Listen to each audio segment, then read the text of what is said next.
përsëri dhe Tinga Kurtin, edhe kjo një ikon kinematografisë të teatrit, do ta shikoj një këndvështrim tjetër.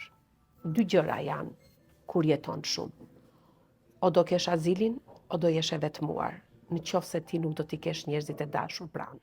Mendoj që azili është gjëja më e mirë, dhe ajo e tha vetë këtë gjë, sepse mbi kokë kishte shumë njerëz. Vetmia është gjëja më e tmeshme në këtë botë.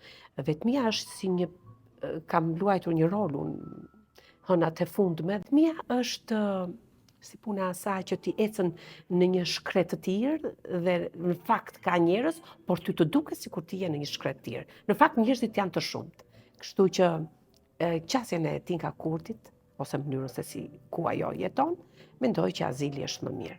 Nuk duhet që ti bëjmë gjërat si e kanë lënë, gjithë kjo artiste dhe e kanë lënë kështu. Shteti patjetër ndoshta duhet paguajnë në një diçka të veçantë, po ndoshta ti bësh një udhëtim të bukur, por mosha, a e lejon vallë që ajo të udhtoj? Kështu që gjithsesi azili është më i mirë. Është më i mirë se sa vetmia, po.